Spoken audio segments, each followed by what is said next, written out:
इस आग में कई लोग जलेंगे।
देख के नहीं जा सकता क्या?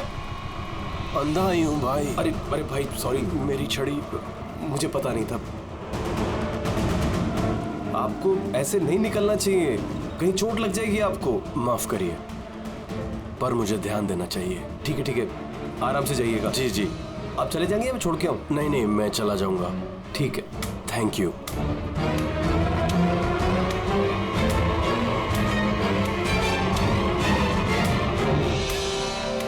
क्या हो गया यार, ये इतना दर्द क्यों हो रहा है?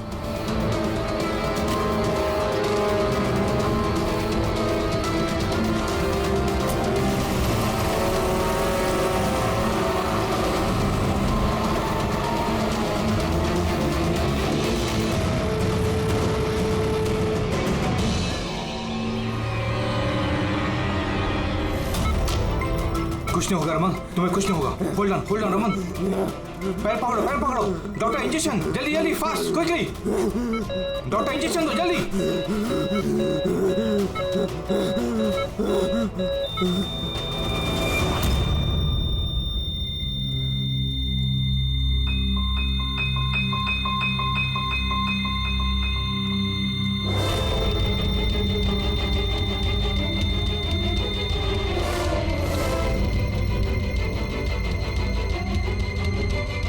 Oh my God, he's dead.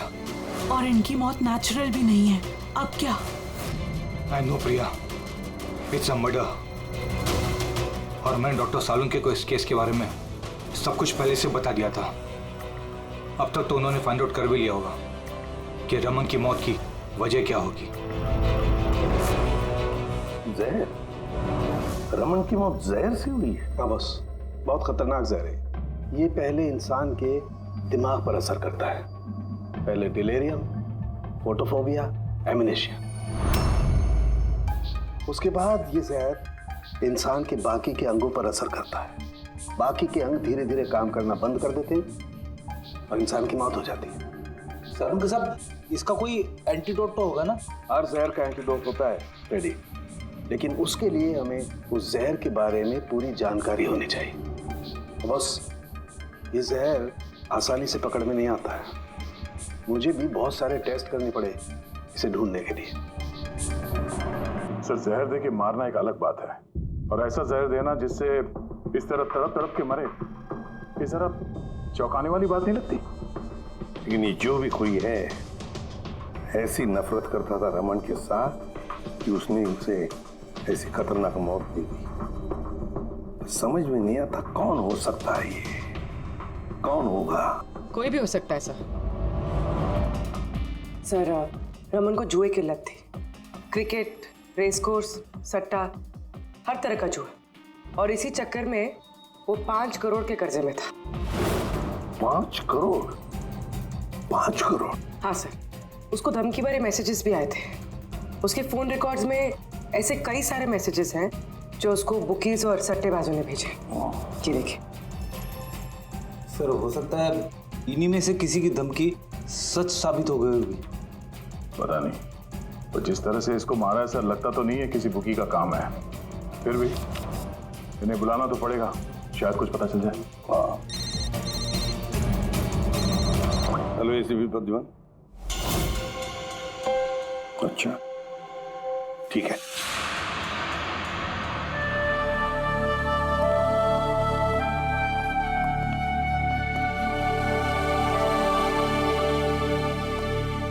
आप रमन का चचेरा भाई हितेन। हितेन, किसी ने रमन का खून कर दिया है। क्या लगता है आपको किसने किया होगा? मुझे नहीं पता सर। बुरे काम का बुरा नतीजा। एक ना एक दिन तो ये सब होना ही था सर। हम किसने किया, कैसे किया, ये तो नहीं पता सर। लेकिन इतने सारे लोगों से दुश्मनी, इतने सारे लोगों का कर्जा, उन्हीं में से किसी ने अच्छा, आपके अलावा परिवार में इनका और कौन? माँ है इसकी, लेकिन हम वो कहाँ पर है ये मुझे नहीं पता। ठीक है हितेन, हमारी इन्वेस्टिगेशन अभी चल रही है, तो बॉडी अभी यहीं रहेगी हमारे पास।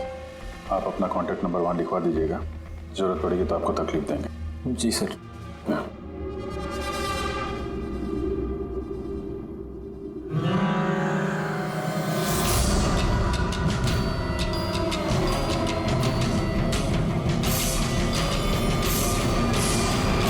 सबका उतना दुखी है नहीं जितना ही दिखा रहा है। हाँ, बॉडी ले जाने की जल्दी नहीं थी, जैसे ही बोला जाओ तो निकल गया। कोई पूछताछ नहीं कब मिलेगी बॉडी। गड़बड़ है, गड़बड़ है ये हितेन, बड़ी गड़बड़ है। ऐसे लग रहा था जिसे ये बात पक्की करने आया था कि रमन मरा है या नहीं। नजर रखो उस पर। रमन, रमन बेटा, रमन क्या हुआ बेटा? रमन मैम, आप बेटा है मेरा रमन। माँ मैं इसकी वसुंधरा। बेटा क्या हुआ? मैं तो तेरा इंतजार करती रही कि तू आएगा और मुझे घर ले जाएगा एक दिन, पर तू तो इतना दूर चला गया बेटा। रमन, तो आप अपने बेटे रमन के साथ नहीं रहती थी? जी नहीं सर। आप? सर मेरा नाम मदन है। भगवान, मुझे क्यों बिठा रखा है यहाँ पे? उठा लेता मुझे ही। संभालो अपने आप को। और कितना रोग इस नालायक के लिए। इसको अपनी करनी की सजा मिली है। नहीं बेटा, ऐसा मत कहो। चाहे जैसा भी था, बेटा था मेरा। क्यों, ऐसा क्या किया था इसने इनके साथ? इन्हें अपने ही घर से बाहर निकाल दिया, सड़क पर छोड़ दिया अकेले। ऐसा क्यों? बोला माँ बहुत कर्जा है, घर बेचना पड़ेगा और मेरा खर्चा भी नहीं उठा सकता, इसीलिए मुझे छोड़ दिया। और फिर क्या करती सर, ठीक से दिखाई नहीं देता। कहाँ जाती मैं? पड़ी रही फुटपाथ पे, भूखी प्यासी, बेघर बेसहारा। फिर शायद भगवान को दया आ गई और उसने उस फरिश्ते को भेज दिया।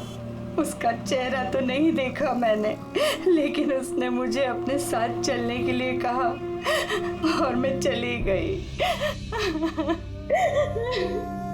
एक बड़ा आदमी मुझे इसके पास ले गया। सर दरअसल मेरी एक संस्था है, संयुक्त वृद्धाश्रम। हम वहाँ पर कोशिश करते हैं कि इन जैसे बुजुर्गों को घर जैसा प्यार और सम्मान मिल सके। माँ जी मुझे वृद्धाश्रम के गेट पर मिली थी एक चिट्ठी के साथ, जिसमें लिखा था कि इनका ख्याल रखना। बस उसी दिन से संयुक्त वृद्धाश्रम इनका घर बन गया। आज सुबह लैंडलाइन पे फोन आया कि इनके बेटे की मौत हो गई है। बस इनसे रहा ही नहीं गया। माँ है ना। मेरी आपसे विनती है, इसके कातिलों को छोड़ना मत सर। जरूर सजा दिलवाना सर, जरूर सजा दिलवाना। देखिए माँ जी, मैं आपसे वादा करता हूँ, हम रमन के कातिल को नहीं छोड़ेंगे, उसे कड़ी से कड़ी सजा दिलवाएंगे। आप प्लीज चिंता मत कीजिए। थोड़ा ख्याल रखिए अपना। मदन, इनका ख्याल रखना। और एक बात, किसी भी चीज की आप लोगों को जरूरत पड़े तो हमें जरूर याद करना। कमाल है। तारिका, हॉस्पिटल के डॉक्टर्स की रिपोर्ट के हिसाब से इसकी जांघ पर ये जो निशान है ना, ये या तो किसी एलर्जी का है या फिर किसी जहरीले कीड़े मकोड़े के डंक का निशान है।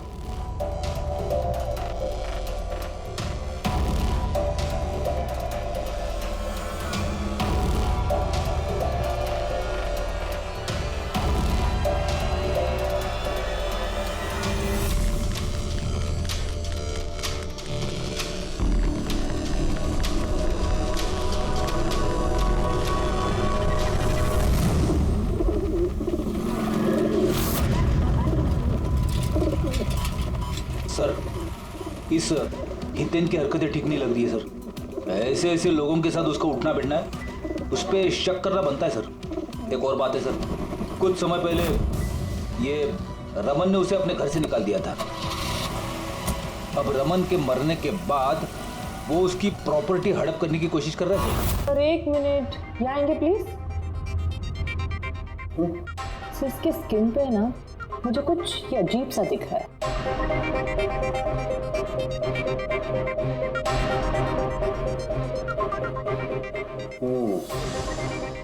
तारिका, ये जो अजीब सी चीज है ना, दरअसल ये पैराफिन है। पैराफिन? मोम। अरे तो इसका मतलब वो जहर इसके थाई में नहीं इंजेक्ट किया गया? किया गया। वो जहर इसकी थाई में ही इंजेक्ट किया। तो फिर ये मोम कहाँ से आया? मोम कहाँ से आया? तारिका, यहाँ से खूनी ने जहर इंजेक्ट किया। दरअसल ये जहर मोम से, पैराफिन से कोटेड था, इसीलिए इसकी इस चमड़ी पर भी और इसके खून में भी हमें पैराफिन मिला है। क्योंकि खूनी नहीं चाहता था कि ये जहर तुरंत इसके शरीर में जाकर के असर दिखाए, इसलिए उसने इसे कोट कर दिया। और ये जो जहर है, इसको माइन, ये एक बायो पॉइजन है, जैविक जहर। खूनी ने इसे मोम से कोट किया, इसके शरीर में इंजेक्ट किया और फिर इसके शरीर की गर्मी से मोम पिघलने लगा और वो जहर इसके खून में मिलकर के अपना असर दिखाने लगा। मतलब ये जहर किसी लिक्विड फॉर्म में नहीं बल्कि पैलेट यानी छोटी गोली के फॉर्म में इसके शरीर में डाला गया है। एग्जैक्टली।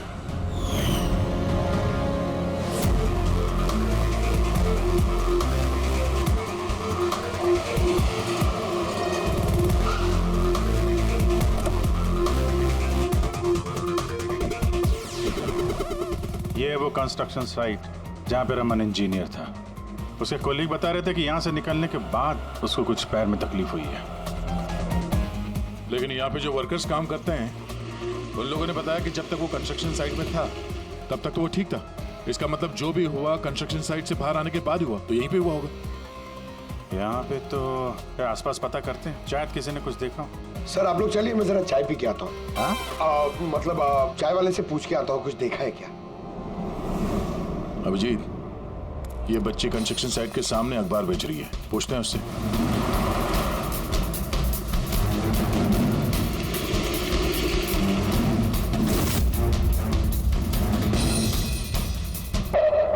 क्या नाम है बेटा आपका? चुटकी। चुटकी। अच्छा बेटा, जरा ये देखो, ये फोटो देखो ध्यान से। इनको जानती हैं, पहचानती हैं? हाँ, ये अंकल तो हमेशा मुझसे अखबार खरीदते थे, पर 3 दिन से ये नहीं आए। तो 3 दिन पहले आपने इस अंकल को यहाँ पे देखा था? हाँ, एक आदमी के साथ ये टकरा गए थे। इनको चोट भी लगी थी। वो आदमी बहुत अजीब था। अजीब मतलब? अबे अंधा है क्या? देख के नहीं चल सकता क्या? अंधा ही हूँ भाई।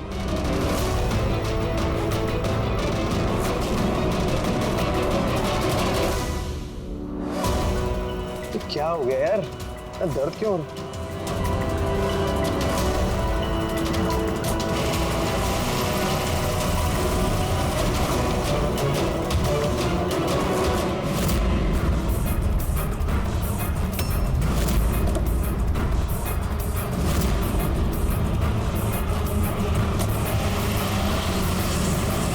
तो अंधा नहीं था और उसी ने हमला किया रमन पे। अच्छा बेटा, आप वो जो अंकल थे उनको पहचान सकते हो? देखा था आपने उनको ठीक से? नहीं। अच्छा, वो कार का नंबर देखा आपने? नहीं अंकल, वो अंकल को कार चलाते देख मैं एकदम चौंक गई थी, इसलिए कार का नंबर याद नहीं है। पर क्या बात है अंकल, इंजीनियर अंकल ठीक तो है ना? नहीं बेटा, उन्हें कुछ नहीं हुआ। वो अभी किसी दूसरे कंस्ट्रक्शन साइट पे चले गए, अब वो यहाँ पर नहीं आएंगे। Thank you. हैं आप इस समय अखबार बेच रही हो, स्कूल नहीं जाती आप?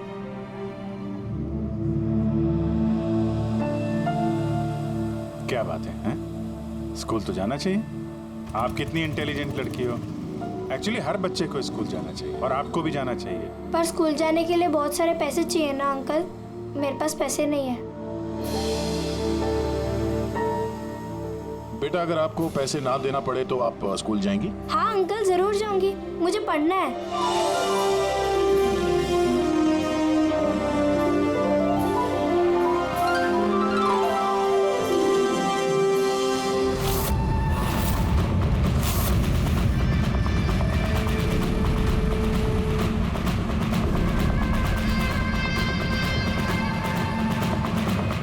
समीर, अब तुम्हारी बारी।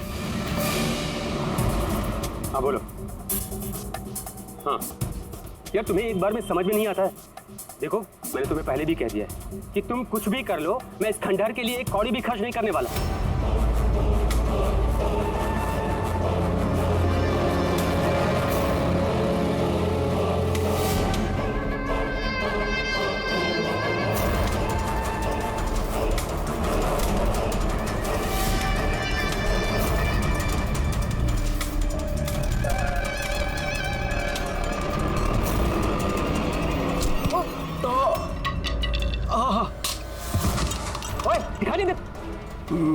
मेरी छड़ी।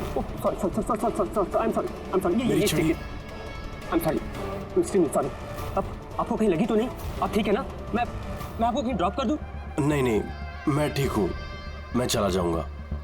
आप ठीक है ना? नहीं, I'm okay। आप संभाल के जाइए। हाँ जी, आप संभाल के जाइए। Okay, thank you.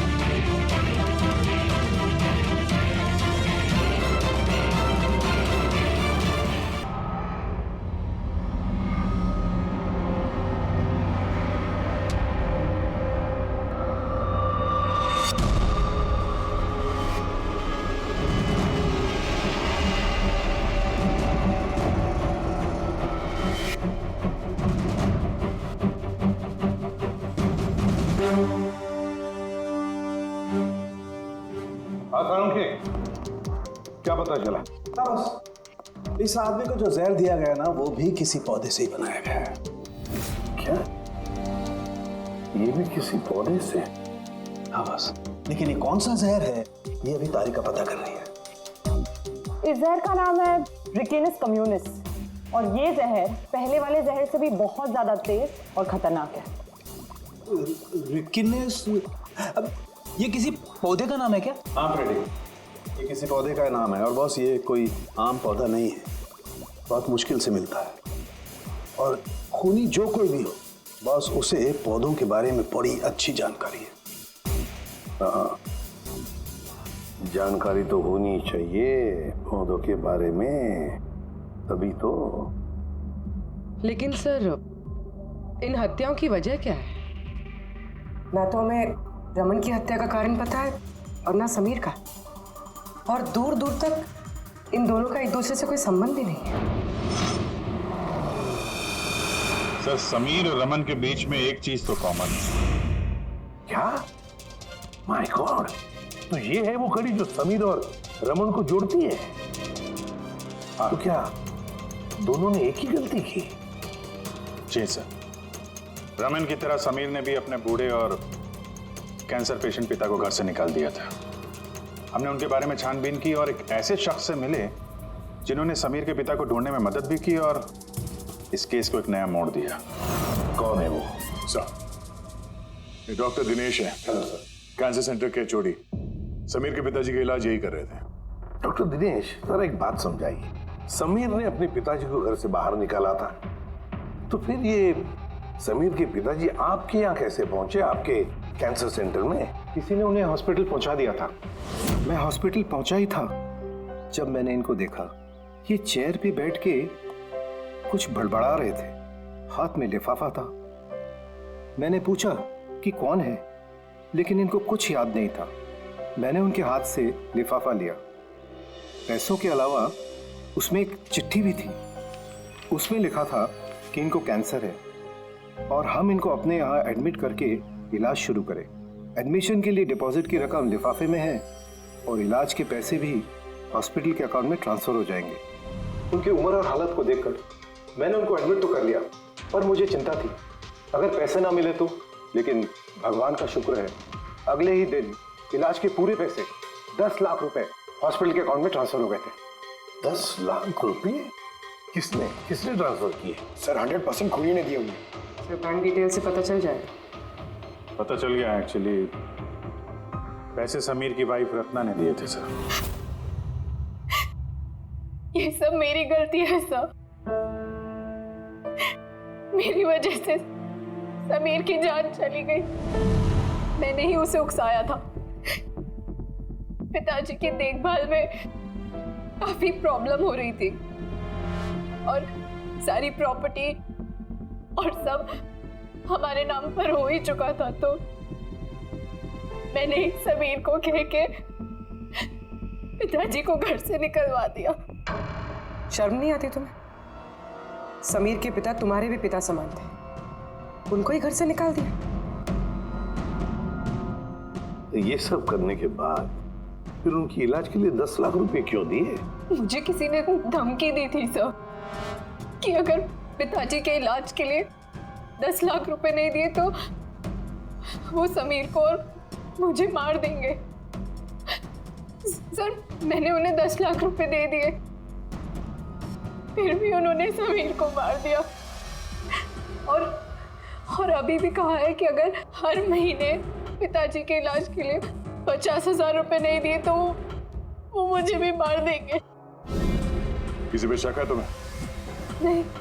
उसके बारे में कुछ याद है? उसकी आवाज, उसका लहजा, कुछ भी? कुछ भी याद नहीं। सर प्लीज मुझे बचा लीजिए। सर मैं मरना नहीं चाहती। सर मैं पिताजी को घर ले आऊंगी, मैं उनकी पूरी देखभाल करूंगी, पूरी कोई तकलीफ नहीं होगी। सर आप प्लीज मुझे बचा लीजिए। घबराओ मत। सर प्लीज मुझे बचा। कुछ नहीं होने देंगे तुम्हें हम। तो भी जिस नंबर से इसे धमकी भरे कॉल आते थे वो नंबर ले लो और पता करो कहाँ का है। आप चलिए।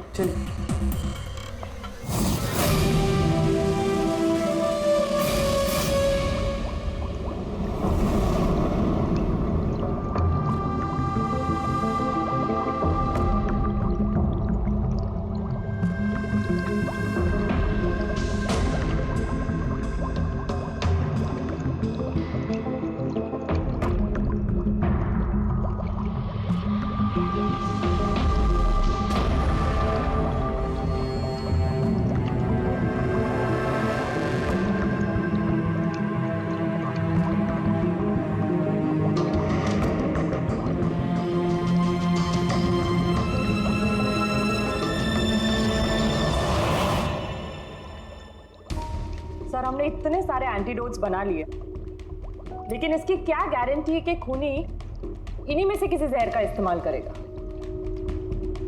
अब कुछ भी हो जाए, हम खूनी का दिमाग तो नहीं पढ़ सकते ना।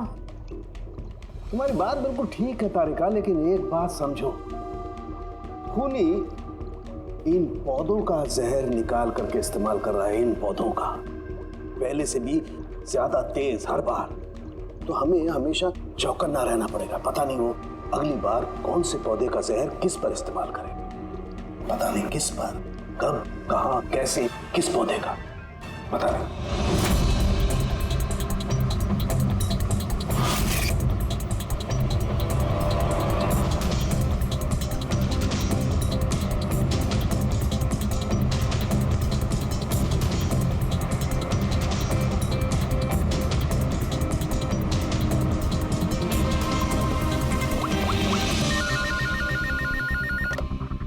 हेलो।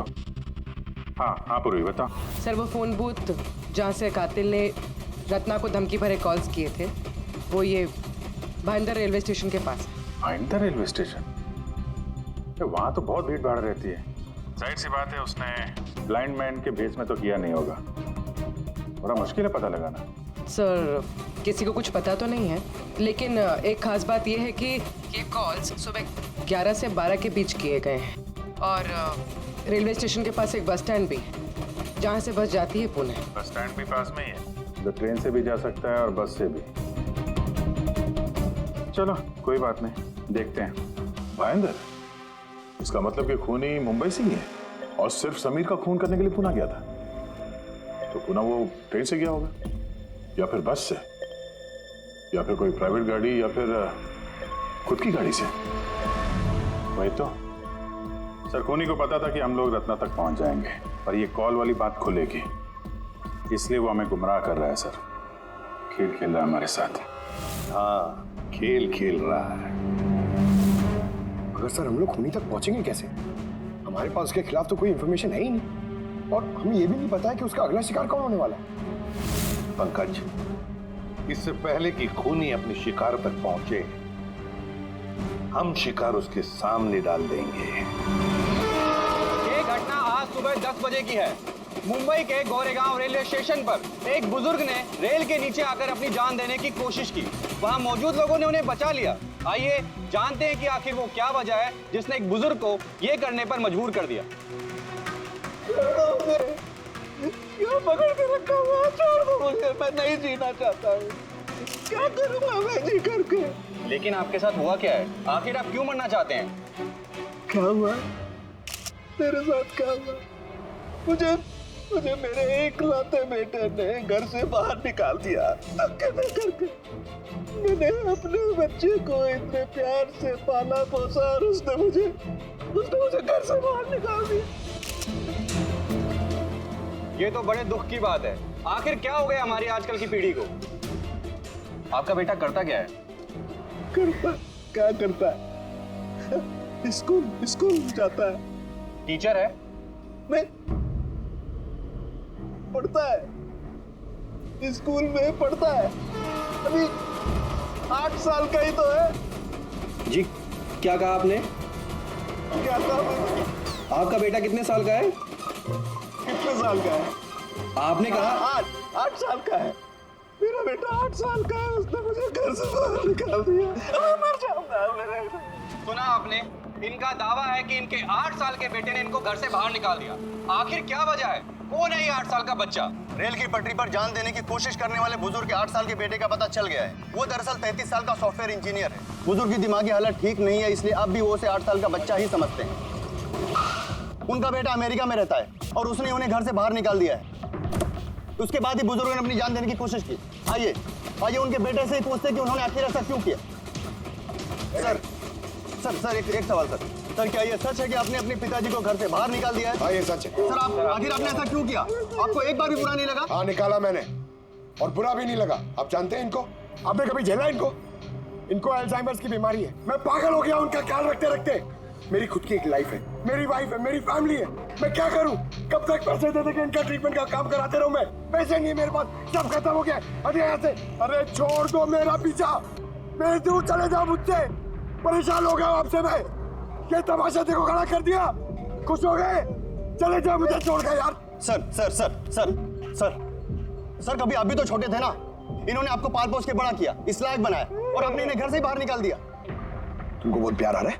हाँ? जा अडॉप्ट कर ले जाके। दिमाग खराब मत करो मेरा, तुमको जो करना था ना तुमने आके कर लिया बवाल खड़ा। टीआरपी मिल गई ना तुमको, पैसे कमा लिए ना, हटो यहाँ से। तो देखा आपने कि किस तरह एक लड़के ने अपने बाप को घर से बाहर निकाल दिया। अब ये बेचारे बुजुर्ग कहाँ जाएंगे, किसके साथ रहेंगे? इन्होंने अपनी सारी पूंजी अपने लड़के पे लगा दी और आज इनके लड़के ने इनको घर से बाहर निकाल दिया।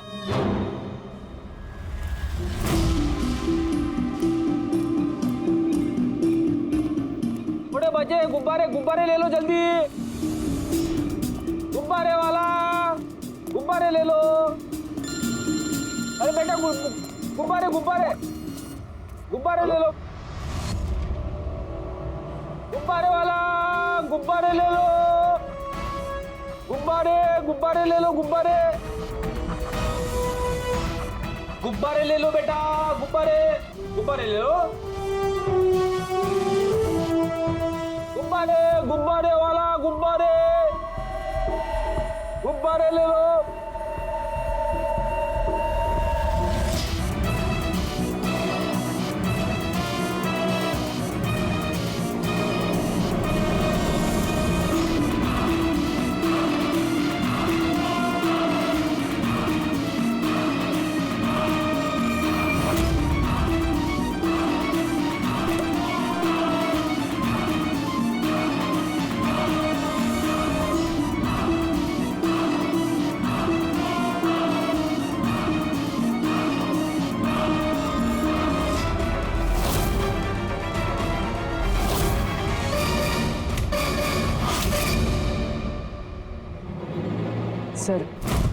सर एक अंधा बिल्डिंग की तरफ आ रहा है।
कितने सारे लोग?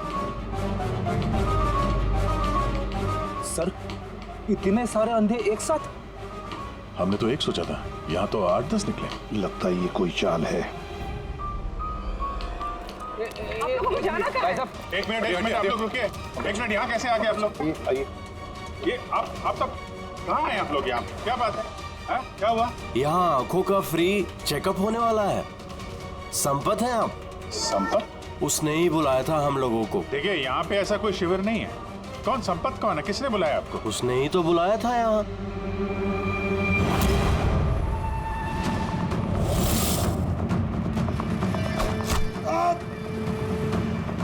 पंकज पंकज क्या हुआ? पंकज वो रहा, पकड़ो उसे, छोड़ना नहीं।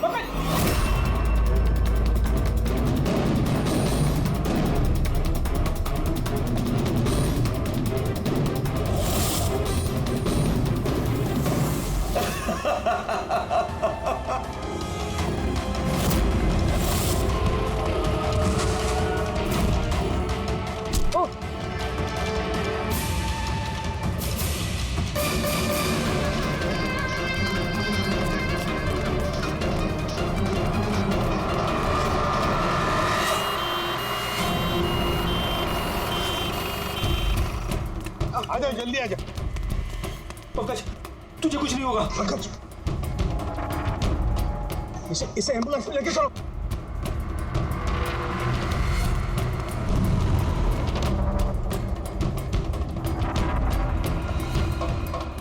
पंकज पंकज तुझे कुछ नहीं होगा। पंकज तारिका ये लो, इससे जहर का पता करो। अगर जहर का पता नहीं चला तो हम एंटीडोट नहीं दे पाएंगे। मेरी बात सुन रहे हो तुम? सुना नहीं है पंकज, आंखें बंद मत होने देना। आदिश, हमारे पास इसका एंटीडोट हो, वरना हमें इसे हॉस्पिटल ले जाना पड़ेगा। And I'm sure ये वाला जहर पहले वाले जहर से बहुत ज्यादा स्ट्रॉन्ग है। अरे का एक काम करो, नेशनल बायो सेंटर को फोन करो और उसे लाइन पर रखो।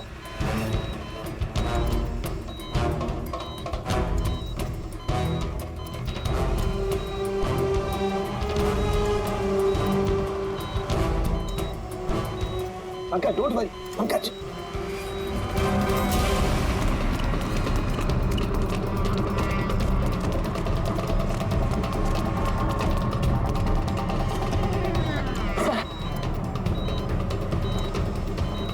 Oh my God, ये नहीं हो सकता है।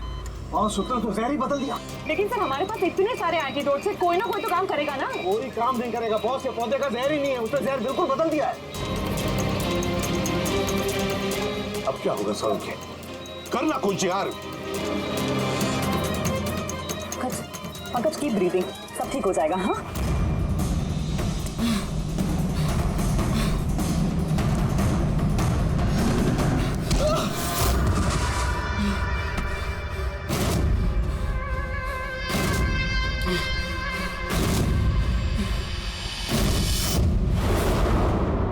सर मेरा नाम मदन है। तुमने क्या ये सब?